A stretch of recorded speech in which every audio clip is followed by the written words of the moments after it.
Conversaciones en Gaceta, un nuevo espacio para el diálogo, la reflexión y el debate. Un espacio para que todos participemos. Una nueva propuesta de la revista de opinión y cultura Gaceta, este esfuerzo colectivo y voluntario que hace posible una reflexión diferente, una mirada distinta.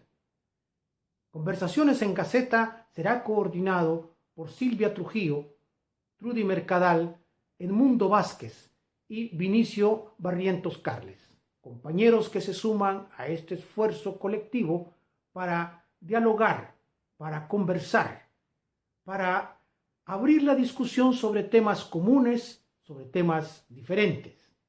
No deje de asistirnos, no deje de conversar con nosotros. Conversaciones en Gaceta es para usted, es para todos.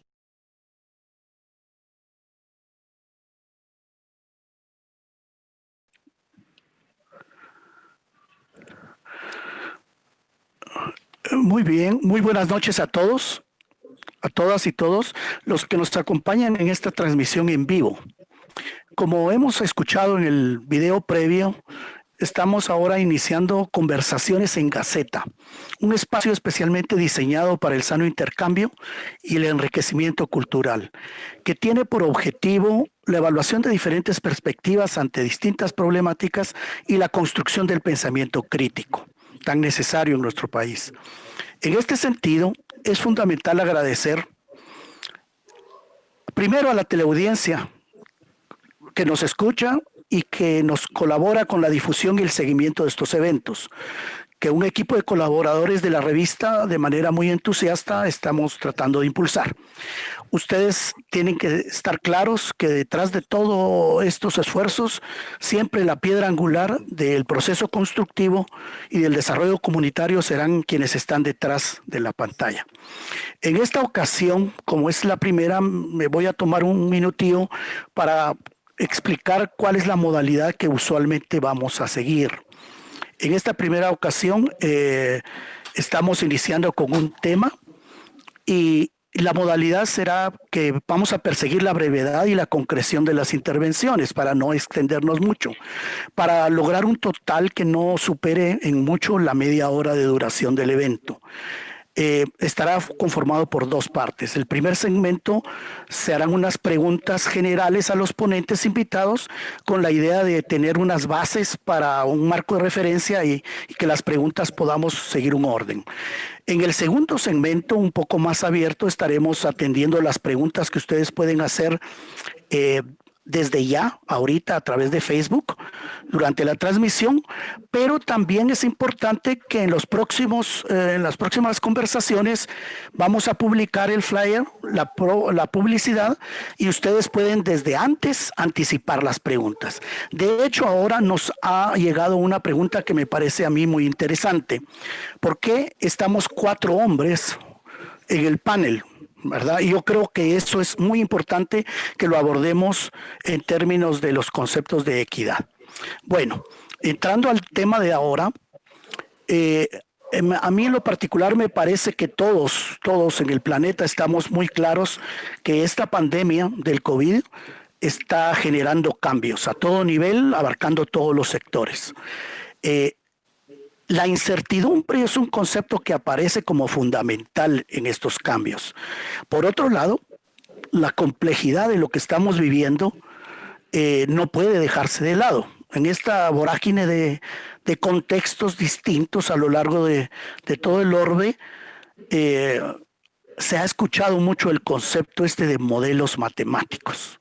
Entonces conviene preguntarnos qué son estas cosas de los modelos matemáticos, cómo son útiles, cuáles son realmente los alcances. Procedo a presentar a los invitados, a quienes agradecemos desde ya su presencia. Pedro Poitevin Arce es licenciado en matemática por la Universidad del Valle en el año de 1996 y es doctor en matemática por la Universidad de Illinois en Urbana-Champaign. Es especialista en lógica y en particular en una subárea que se llama teoría de modelos. También publica sobre otra área que es análisis funcional. Actualmente es profesor del Salem State University en Massachusetts y destaca que es un connotado escritor que ha publicado varios libros de poesía muy agradables y muy interesantes. En el segundo lugar tenemos a Pedro Fernando, por si le digo de repente Fernando Morales Almazán. Pedro Morales Almazán participó de muy joven en las Olimpiadas Internacionales, las Olimpiadas Matemáticas. Se graduó de licenciado en Matemática Aplicada y también de Ingeniería Electrónica en la USAC. Es doctor en Física, Matemática por la Universidad de Baylor en Texas y actualmente es profesor en la Universidad de California en Santa Cruz. Él se destaca como un activo difusor académico en las redes sociales.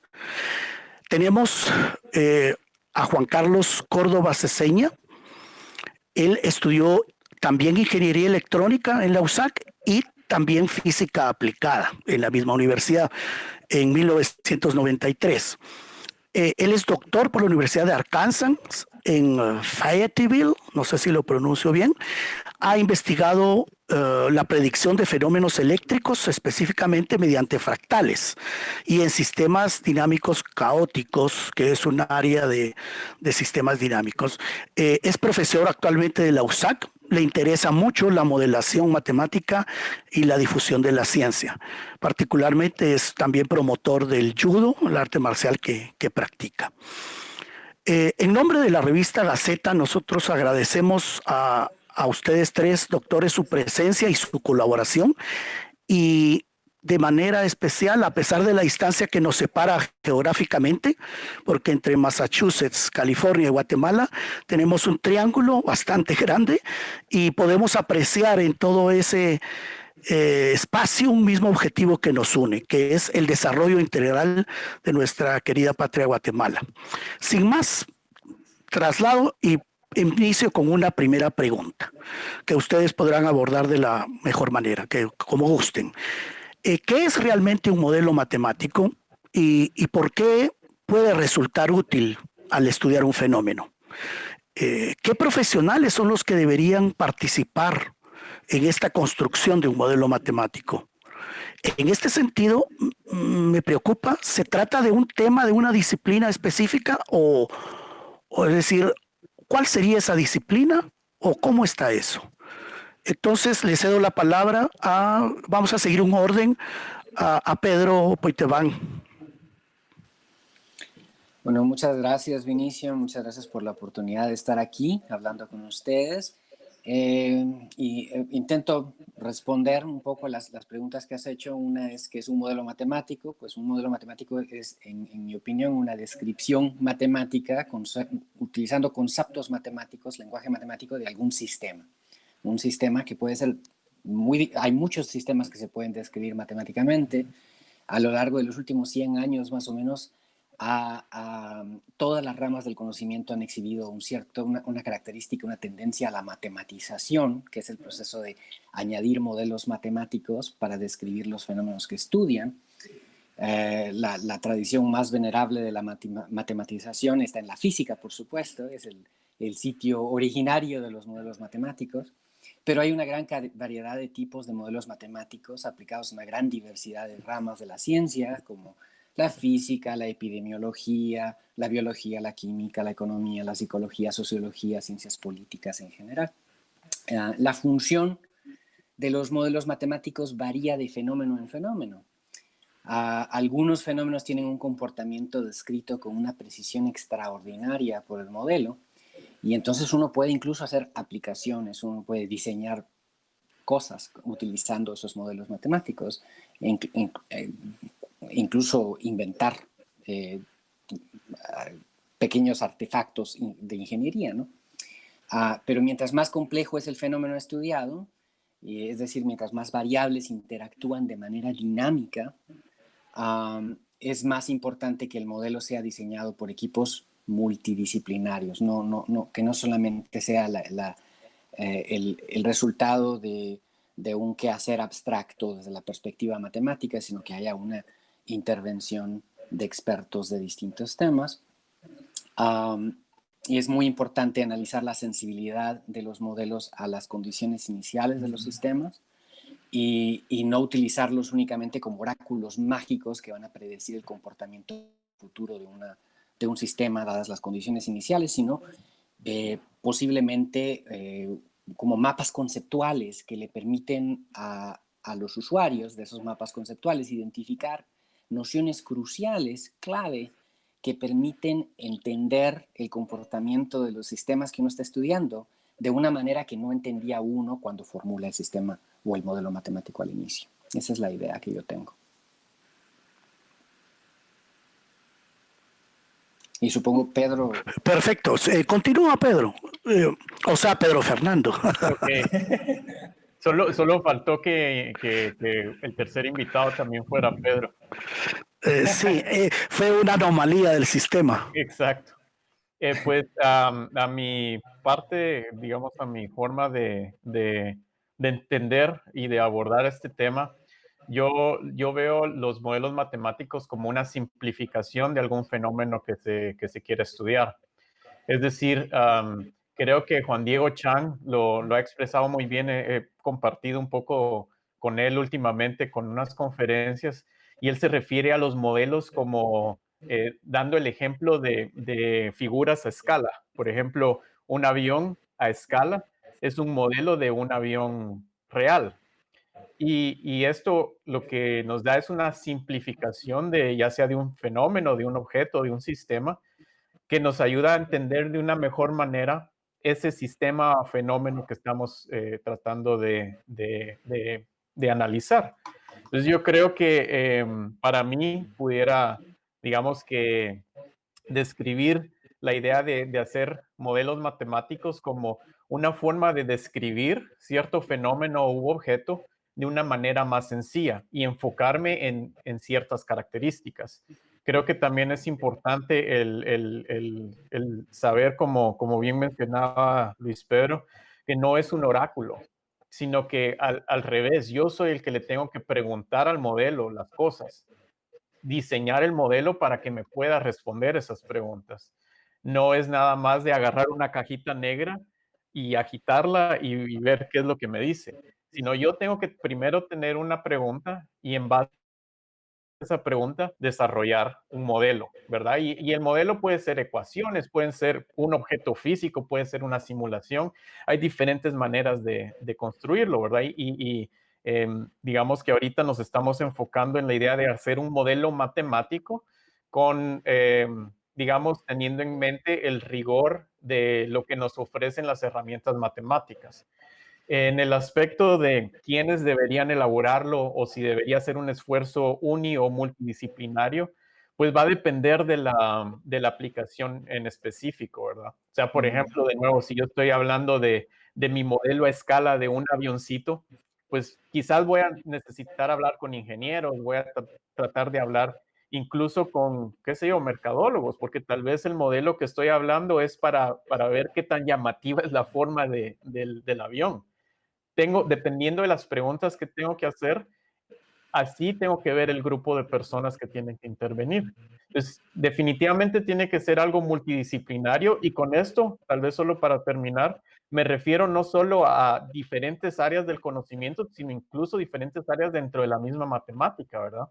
Tenemos que, a la hora de hacer modelos, tal vez necesitamos a alguien con un background un poco más teórico para decirme cuestiones como convergencia o quizás como ciertas características que necesita el modelo y también alguien más aplicado para poder implementarlo en una computadora, por ejemplo, ¿verdad? O sea, no solo una forma teórica, sino algo aterrizado. Entonces, yo diría para mí que la idea de formar estos grupos multidisciplinarios depende específicamente del problema abordado para poder definir cuáles son los límites y alcances, ¿verdad? Muchas gracias. Juan Carlos, ¿qué nos aportas? Pues gracias. Pues yo creo que los dos Pedros han hecho un muy buen trabajo describiendo qué es un modelo matemático, pero creo que tengo un par de ideas ahí que también pueden congeniar con lo que ellos han dicho y tal vez complementar un poco. Yo creo, como veo el asunto de un modelo matemático, es es siempre una descripción, como bien lo dijeron ellos, de un proceso. Esa descripción ocurre en términos de símbolos que se definen y de formas en que se transforman esos símbolos, que puede ser una serie de ecuaciones, o puede ser un algoritmo, o puede ser una forma de transformar ordenadamente esos símbolos para que, digamos, que no se pierda uno en el camino, que es lo que pasa en una discusión cuando uno está tratando de pensar simplemente aquí. Hay una serie de cosas que uno hace que no obedecen a lógica. En cambio, en un modelo matemático, el lenguaje evita que eso suceda. Entonces, una es el modelo en sí tiene su lenguaje, sus símbolos y sus formas de transformaciones. Cuando uno mira un fenómeno natural, lo que uno mira es una serie de objetos que cambian. Entonces, por un lado tiene uno los objetos acá y las formas en las que cambian, que no suelen ser totalmente erráticas. O sea, tiene que haber un patrón detrás de eso. Generalmente me enfermo porque estuve en contacto con alguien que estuvo enfermo, no me enfermo espontáneamente, ¿no? Entonces hay una serie de reglas, digamos, naturales que existen por las cuales evoluciona ese fenómeno. Entonces, tratar de hacer un modelo matemático ya aplicado a un fenómeno natural es hacer una correspondencia entre estos símbolos matemáticos y los objetos o características de interés afuera. Puede ser lo que le pasa a una población, digamos, cuántos están infectados, cuántos están expuestos, cuántos están recuperándose o cuántos van a morir. O puede ser a individuos particulares, que es lo que sucede con sus historias, pero son objetos que se relacionan con símbolos matemáticos y después tratar de ver qué transformaciones matemáticas correlacionan con lo que vemos en la naturaleza. Entonces uno empieza con un modelo sencillo y después lo va complicando un poco a medida que los datos lo permiten, porque esa es otra cosa que es importantísimo en el desarrollo de modelos, ¿verdad? Que trabaja sobre datos, y si uno quiere hacer un modelo que efectivamente se compara o se puede cotejar con la realidad, necesariamente tiene que recurrir a datos que son sucios, pues, o sea, tienen ruido dentro de ellos. Y llega un momento en que ya no se puede mejorar el modelo simplemente porque el ruido en los datos no lo permite.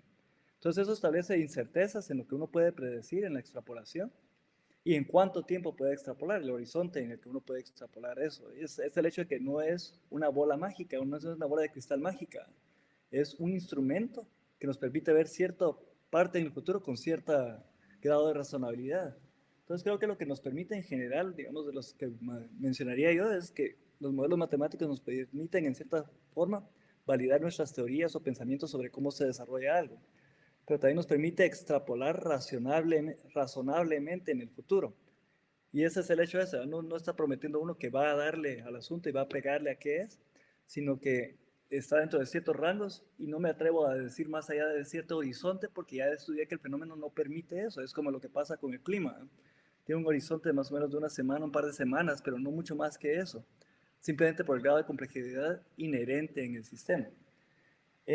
La otra cosa que permiten los modelos matemáticos y por la que son útiles para modelar fenómenos es que permite construir escenarios alternos, ¿verdad? Uno puede hacer escenarios de qué pasaría si cambio tal cosa, si reduzco la movilidad de la población, si permito tal otra cosa que suceda. Entonces puedo tener una idea de qué pasaría sin necesidad de hacer el experimento afuera, donde podría haber riesgo para las personas. Sobre que si son multidisciplinarios, yo coincido con todo lo que dijeron ahí. Efectivamente, mientras más específico sea el sistema, digamos, o más complejo en el sentido de qué variables lo involucran, definitivamente se necesita más gente que contribuya con su área de expertaje, ¿verdad? Ahí, y naturalmente surgen grupos multidisciplinarios. Claro, claro, muchas gracias. Muchas gracias a los tres. Miren, yo tengo aquí una colección de ideas. Invitamos a la teleaudiencia a las preguntas. Hay un montón de saludos que no los puedo trasladar, pero tenemos aquí primeramente a Javier Gramajo, Eduardo Villagrán, Rudy González, Julio González, en fin, Ronnie Gramajo también, parece que hay parientes. Lisa Luis, es una gran lista. Yo quisiera recoger algunas ideas, en particular algunas que nos motivaron a la temática. En Guatemala de repente se empezó a generar el tema de los modelos y este concepto de bola de cristal que ustedes están comentando. Nosotros estamos claros que la modernidad desde Galileo impuso un gran cambio en la visión del mundo, porque por primera vez después del telescopio, del modelo heliocéntrico y con las leyes de Newton, se comprendió que el universo tenía un orden y que habría una cierta capacidad de predicción. Es decir, no sucedía que aquel planeta, aquella estrella estuviera allá por alguna deidad o por casualidad, sino porque habían leyes que regían la naturaleza. De ahí el crecimiento crecimiento de la física, el determinismo que viene con Laplace y todos los grandes. Llegamos al siglo XX, al final del siglo XX, y yo voy a sintetizar la pregunta 2 y 3 en una sola para que ustedes intervengan. La computadora, sin mucho saber cómo funciona, ha revolucionado el mundo.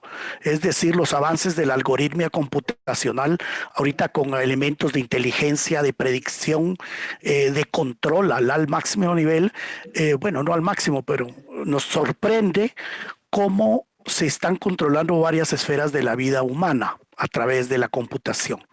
Entonces, se menciona también que los fenómenos sociales son complejos. Hoy, por ejemplo, yo hubiera querido tener esa bola de cristal para determinar si iba a llover en este momento, porque tengo un techo ahí de lámina y hubiera sido un ruido horroroso. Pero no tengo tal bola y he observado que la predicción del clima o de las finanzas o de la bolsa no ha sido algo tan sencillo y trae décadas. La pregunta entonces es, ¿qué tanto, o sea, cómo contribuye este desarrollo informático, por un lado, y qué incidencia tiene la relación de teoría y práctica? Porque el modelo viene a ser como una representación de la realidad. Por ejemplo, una pregunta que alguien podría decir, mire, ¿cuántas variables tiene que tener un modelo? ¿Cómo controlamos esas cosas? Y yo quisiera orientar la pregunta hacia los alcances. O sea, porque alguien hace un modelo, funciona, ¿cómo puedo yo saber si un modelo es bueno o no? ¿Cuáles son los límites y los alcances para el modelaje matemático? Bueno, yo creo que los avances en algorítmica computacional son en general un elemento favorable para la aplicación de ciertos modelos matemáticos, pero no todos necesariamente. Hay modelos matemáticos cuyos parámetros pueden ser optimizados utilizando esos algoritmos. Por ejemplo, de forma bayesiana, uno puede optimizar los parámetros, aprender cuáles parámetros son más importantes que otros en un modelo, etcétera. Se puede entrenar utilizando todos estos desarrollos de la algorítmica computacional a los modelos y generar cosas maravillosas. Pero hay también algunos problemas importantes y estos problemas son evidentes cuando los fenómenos de estudio son complejos. Entonces aquí entra el punto de cuál es el sentido, la complejidad. Y hay un experto acá en sistemas dinámicos, en complejidad, es una maravilla. Juan Carlos tal vez nos pueda explicar un poco más acerca de eso. Pero uno de los grandes problemas que hay en el territorio de los modelos matemáticos es el problema de la maldición de la dimensionalidad y lo que se llama overfitting, que en español supongo que es como un sobreajuste. Son algoritmos que se ajustan de manera perfecta a los datos que uno tiene. Cuando uno tiene un modelo para un sistema con muchísimas variables, entonces la dimensión es muy alta, en el espacio en el que uno está trabajando es de muchas dimensiones, y es bastante sencillo que el modelo se confunda y crea que se ha ajustado, que ha aprendido a discernir qué es lo que está pasando, pero lo único que ha logrado es captar exactamente los datos que tiene enfrente, pero no ha logrado entender, no ha logrado captar los patrones a los que estamos acostumbrados los seres humanos como entidades cognitivas para entender fundamentalmente qué es lo que está ocurriendo en un sistema. Entonces es un problema muy serio al que nos enfrentamos muy frecuentemente cuando la gente hace modelos. Y es cierto que la vida social es un campo en el que la complejidad impera. Hay otros fenómenos también, por ejemplo, la teoría de probabilidades, cuando uno habla de colas, ¿cómo se dirá en español eso? Fat tails, por ejemplo, las colas gordas, ¿sí? Hace poco hubo un artículo en el London School of Medicine, una cosa así, no me acuerdo cómo se llama la revista, en el que se notaba que la distribución de la infección hasta el momento en que se empiezan a exhibir síntomas en el COVID-19, la distribución es casi Pareto, es una distribución que aparenta ser de Pareto, lo que quiere decir es que tiene una cola muy gorda. Y si tiene una cola muy gorda, es muy fácil que existan casos de personas que rompen el récord de número de días sin tener síntomas, hasta que de repente tienen los síntomas y todo ese tiempo han sido asintomáticos, pero tienen la posibilidad de infectar a otras personas. Y ese tipo de información tiene repercusiones extraordinarias en los pequeños modelos que nosotros podemos armar ¿Cómo no? para entender el desarrollo del COVID. Bueno, por mi parte, que quisiera agregar a lo que decía Luis Pedro, que algo creo yo que importante en esta época en la que estamos viviendo es que tenemos esta obsesión por los datos. Tenemos muchos datos. Y aquí creo que hay tal vez una dicotomía filosófica en la que existen las personas que piensan que dame suficientes datos y te puedo modelar lo que sea, y otros en donde no creemos que todo puede ser nada más una gran red neuronal, ¿verdad? Y tiene que ver, creo yo, un poco filosóficamente, digamos, rozando a lo que se creía a principios del siglo pasado también, ¿verdad? Que con digamos, con esta empresa de Hilbert de querer saberlo todo en la matemática. ¿Será que podemos incluso axiomatizar la matemática? Y creo que tiene un parecido con la idea de modelar. Creo que tal vez lo pudiera traducir como que Hilbert quería modelar la matemática por medio de axiomatizarla. Sí, sí. Y creo que eso es, digamos, una disyuntiva filosófica que tenemos a la hora de modelar algo, que deberíamos detenernos a preguntar, ¿qué tanto puedo yo modelar este fenómeno? Antes incluso de empezar a ver datos, antes de empezar a ver ecuaciones, es tratar de detenerme y pensar, como decía Juan Carlos, ¿será que si yo tengo un modelo, si este modelo me sirve solo para 2 semanas, 3 semanas, para 3 años, para cuánto me va a alcanzar, ¿verdad? Y tratar también como de evaluarlo, de su rendimiento. Lo que decía Luis Pedro de ver las cosas, digamos, este overfitting es como algo muy, muy peligroso, porque generalmente uno logra evaluar el modelo con los datos mismos que generó el modelo, o que básicamente que tenemos a nuestra disposición. Claro, claro. Y eso entonces nos produce un problema, sobre todo ya tocando la idea de complejidad que estabas mencionando vos, y sobre todo con los sistemas sociales, que si podemos definirlo un poquito más concretamente, al menos yo como lo veo, es que la complejidad tiene que ver con qué tantos más recursos tengo que invertir si aumento la cantidad de variables o de datos iniciales. Ok, perfecto. Fíjense que ya tenemos un bombardeo de preguntas y por la duración del evento, yo no sé si Juan Carlos, hay una muy general que me gustaría que Juan Carlos abordara. Alguien mencionó que el grado del analista, o sea, el acercamiento, el ojo de buen cubero. La pregunta va en torno de cómo puedes tú, Juan Carlos, tener ese buen ojo para que un modelo pudiera resultar exitoso o funcional. Yo lo que diría sobre eso, Vinicio, primero es que uno sí tiene una intuición, pero nunca debe casarse con la intuición que tiene. Entonces, ¿Cómo no? Uno tiene una idea de cómo va a resolver el problema y definitivamente tiene que entender de qué se trata el problema para tratar de plantearse un plan. Pero por muy bonito que sea el plan que yo me haya presentado, tiene que sobrevivir, digamos, una es la lógica del asunto y dos es la comprobación de los datos contra la realidad. No puede uno casarse con una cuestión, el ojo del buen cubero, tal vez en el caso de modelación, quiere decir tener abiertos los ojos para distintas formas de ver el fenómeno Claro. y eventualmente ver cuál es la que da. Pero digamos, y ahí hay que tener también cuidado, lo que mencionaba Pedro, el overfitting. ¿Sí? Yasser Mustafa de Caltech decía que si uno toma los datos y los tortura lo suficiente, eventualmente se ajustan. Pero efectivamente eso pasa, pues, pero el problema con eso es que esos datos, ese modelo que uno crea, realmente predice, entre comillas, todo lo que ya observó. pero tiene muy poco poder de extrapolación. Entonces, Claro. existen métodos para tratar de que suavizar eso y permitirle un mejor poder de extrapolación, pero generalmente es a cambio también de una mayor incerteza eventualmente en eso. Claro. Entonces, no Sí. existe tal cosa como Una ¿cómo receta.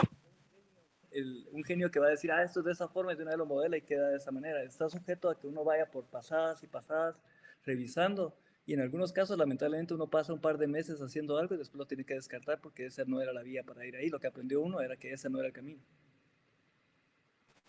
Excelente. Es decir, que si el modelo es parte de la teoría y está en la mente de las personas, es fundamental conservar la idea de la contrastación con los datos empíricos, pero por otro lado tampoco sobrecargar, porque casi que los datos siempre pueden arrojar alguna idea.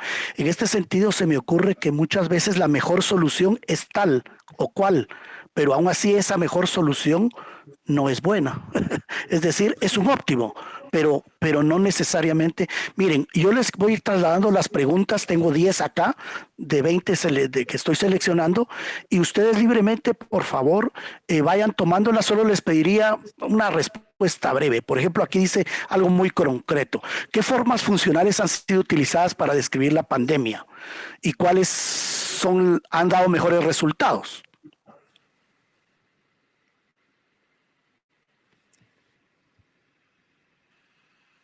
Pues yo tal vez contribuiría ahí con una idea, digamos que uno puede tener lo que llaman modelos compartimentalizados, que dividen en compartimentos el asunto y va tratando de ver cómo se transfieren poblaciones de un compartimento al siguiente, y eso se modela ya sea con ecuaciones diferenciales o con sistemas de diferencias, y estas pueden ser determinísticas y estocásticas también.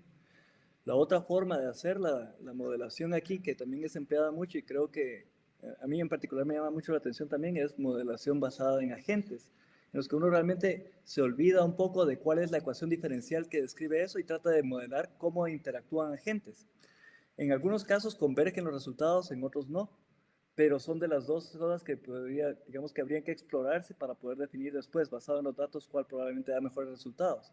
El problema con la modelación basada en agentes generalmente es la necesidad de una máquina, un poder computacional bastante más elevado. Ahí es donde sí se puede uno, digamos que en algunos casos, sacarle raja a un mejor poder computacional.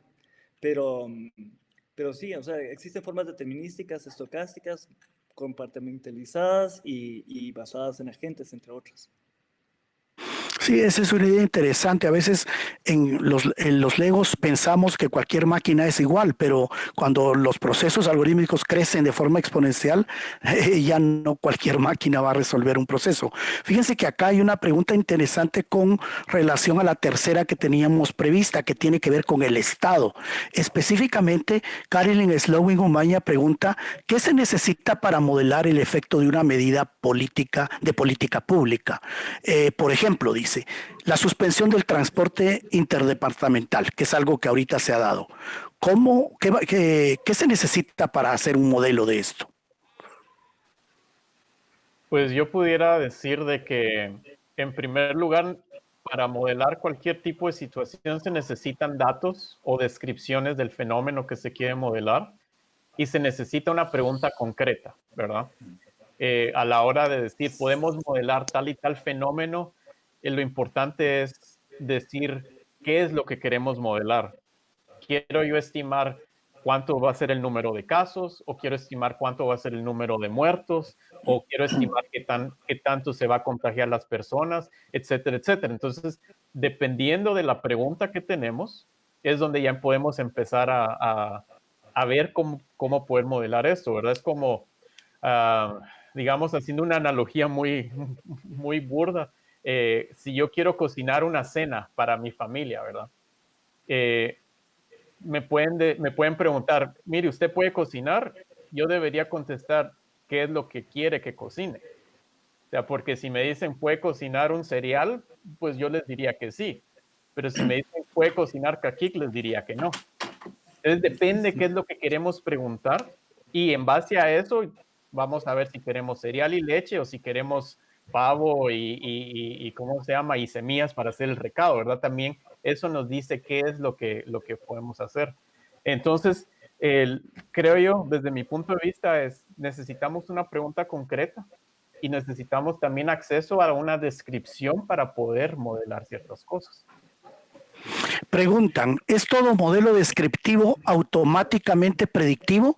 ¿Cuántas variables deben incluirse?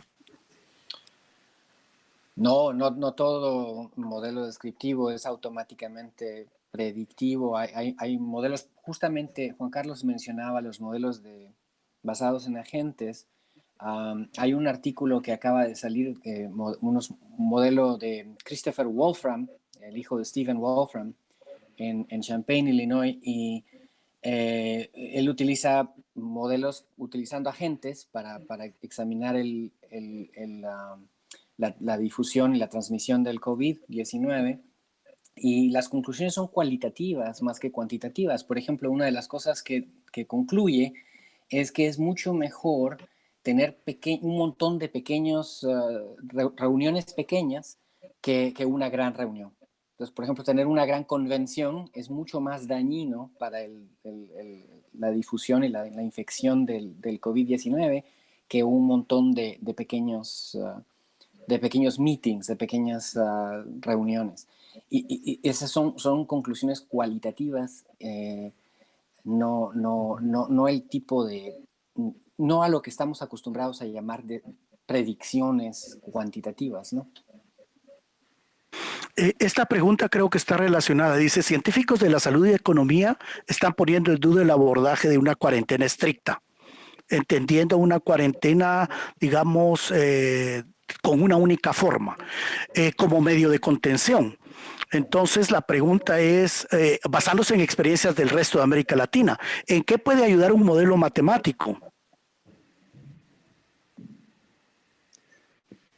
Yo creo que en parte es lo que decíamos al principio, digamos que si uno tiene un modelo matemático y tiene ajustado, digamos, el modelo digamos que tiene un buen grado de confianza en lo que está prediciendo con el modelo, puede alterar parámetros del modelo para ver en qué resulta y tener una idea de cuál sería el efecto. Pero definitivamente, digamos, cuál es el efecto en la realidad, depende mucho de la calidad de los datos que uno tenga, de la cantidad de los datos que uno tenga también. Y hay modelos, digamos, hay fenómenos que simplemente tienen una variabilidad intrínseca. Eso se puede ver también cuando uno hace modelación basada en agentes. En cada corrida del sistema, de la simulación, salen datos ligeramente distintos. No ha cambiado ninguna regla, todo es idéntica, las reglas son idénticas, la cantidad de agentes es idéntico, estadísticamente todo es igual porque también distribuyó una población con las mismas características estadísticas, pero cada vez que uno lo corre resulta en algo distinto, no muy distinto, pero sí algo distinto. Entonces lo que eso hace es que después de que uno ha corrido unos cientos de esas corridas, uno mira los niveles de incerteza que prácticamente están asociados no a que también puede modelar uno, sino simplemente a la complejidad propia del fenómeno. Claro. Entonces eso establece como márgenes mínimos o máximos, mejor dicho, de predicción. Uno no puede superar eso porque simplemente digamos que la bestia no se deja, ¿verdad? O sea, es así de indómita o así de doméstica, pues. Pero esa variabilidad intrínseca existe definitivamente. Sí.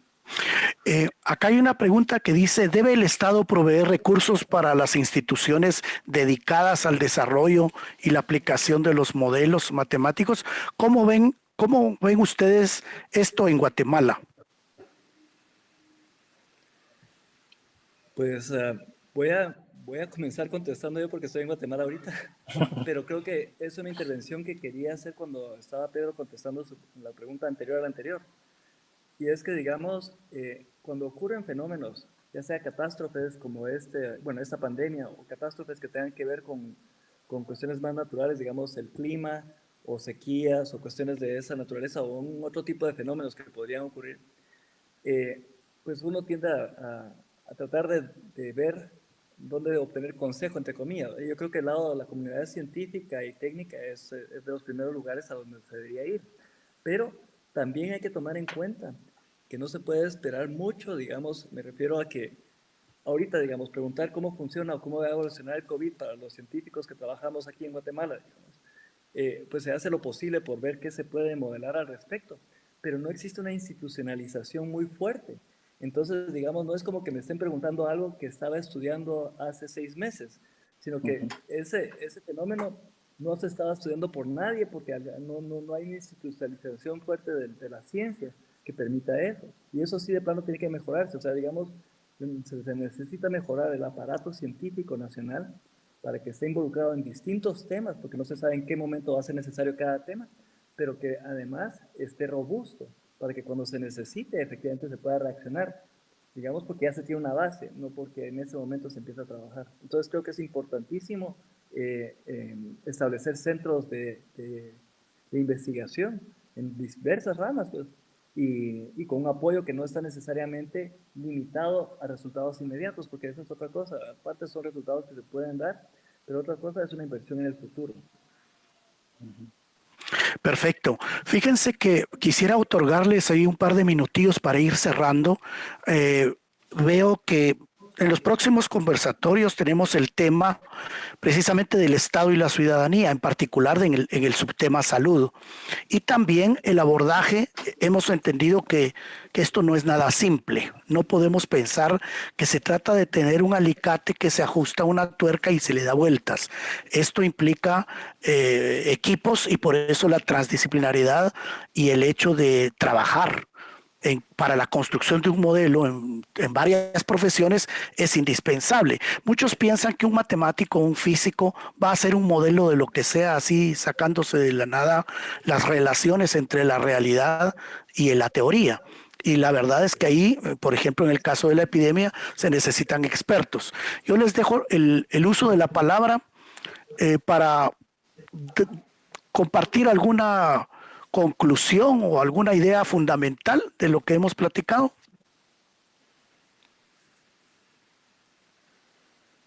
Pues Bueno, tal vez pues, oh, puedo empezar adelante. yo, nada más para romper el orden. ¿Sí? Eh, para mí en lo particular creo que una de las conclusiones importantes es la cultura científica de un país. Eh, Creo que algo que estamos viendo a nivel mundial, lastimosamente, es la falta de una cultura científica en el sentido de que reemplazamos el misticismo por ciencia.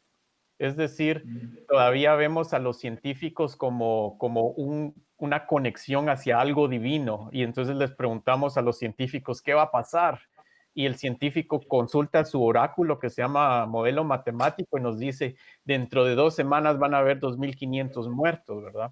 Y entonces cuando ese pronóstico, llamándolo así, no funciona, entonces decimos, este es un charlatán, el oráculo no funcionó. Y creo que eso es algo muy inherente digamos, al acercamiento de esa cultura científica, en donde se ve a la ciencia como algo místico y no como algo que tiene prueba y error y está basado en prueba y error. Sin embargo, esos errores paulativamente se van haciendo más y más y más pequeños. Es un proceso de aproximamiento, ¿verdad? Y entonces creo que a nivel general es algo preocupante porque no es solo de una falta de institucionalidad, sino también una falta de cultura científica. ¿Qué significa hacer y entender ciencia? En mi punto de vista, creo que eso es algo muy importante porque si no podemos entender las preguntas, no vamos a poder entender las respuestas.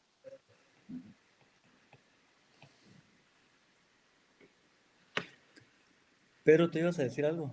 Sí, sí, a mí me parece, lo que dice Pedro me parece muy bien y creo que el énfasis en la cultura científica es muy, muy, muy adecuado. Yo he estado en contacto con la comunidad matemática en Colombia, en Bogotá, y tienen un modelo de enriquecimiento intelectual de algunos temas específicos, como por ejemplo son muy buenos en lógica matemática, y Bogotá es reconocido globalmente como un sitio en el que se hace buena lógica matemática. Yo creo que en Guatemala se podría hacer eso, si hubiese más apoyo institucional y gubernamental, se podría crear escuela. crear escuela y crear cultura, y eso sería genial. En el futuro, con la hiperconectividad de un mundo globalizado, nos estamos haciendo más vulnerables a catástrofes de toda índole, desde la climática hasta este tipo de enfermedades infecciosas y tal. Y además, esta enfermedad tiene características muy particulares, pero podría venirse otra que tuviese una manifestación muy distinta en distintas localidades en el mundo. Entonces es muy importante tener una cultura científica. No quiero decir que necesitemos tener a los expertos número uno del mundo en modelos matemáticos de epidemiología, nada que ver, pero tenemos que tener una cultura científica, y eso significa invertir en desarrollar ideas, en desarrollar modelos, en desarrollar teorías a nivel nacional, y a crear comunidad científica. Sí, yo concuerdo con estas ideas definitivamente. Creo que es importante que el público sepa qué es lo que se puede esperar, que no, los científicos no son sacerdotes de ninguna religión. En mis clases, cuando procuro, les digo que no me crean. Lo que yo pongo sobre el pizarrón es algo que se puede demostrar que está bien o no está bien, y no me enojo si alguien me dice se equivocó, porque quiere decir que está poniendo atención. Pero toda esa idea de que la ciencia debe aceptarse o creerse en ella es errónea, y pone la ciencia en una falsa base, porque entonces precisamente cuando algo no sale exactamente como alguien espera que salga, porque espera un resultado mágico, entonces, bueno, entonces ¿por qué vamos a invertir en esto si de todo modo no da resultados? El asunto es que sí da resultados. Los resultados no son perfectos, y eso es lo que debe entenderse. Pero es mejor saber un resultado que es imperfecto y ser los límites de esa imperfección, que Claro. simplemente algo que sale en un horóscopo. Claro. Miren, yo les agradezco realmente estos aportes, no saben cuánto valor tiene realmente. Pasamos de estado al tema de la educación para la construcción de una cultura de tipo científico que implica todo un cambio de mentalidad respecto a lo que es el conocer, a la duda sistemática y todo lo que ustedes están mencionando. Yo les agradezco enormemente a nombre de la revista Gaceta su participación. Este video que probablemente muchos no han visto, se va a compartir, se va a bajar a YouTube para que lo podamos ver en diferido, y ustedes también lo puedan compartir con las personas a las que de alguna manera se está influenciando. Así que yo soy únicamente palabras de gracias para ustedes tres, y para Gaceta también, que nos está brindando esta oportunidad. Con esto estaríamos cerrando el evento. Nos tardamos un poquito más, pero creo que no se ha desperdiciado ningún momento de sus participaciones.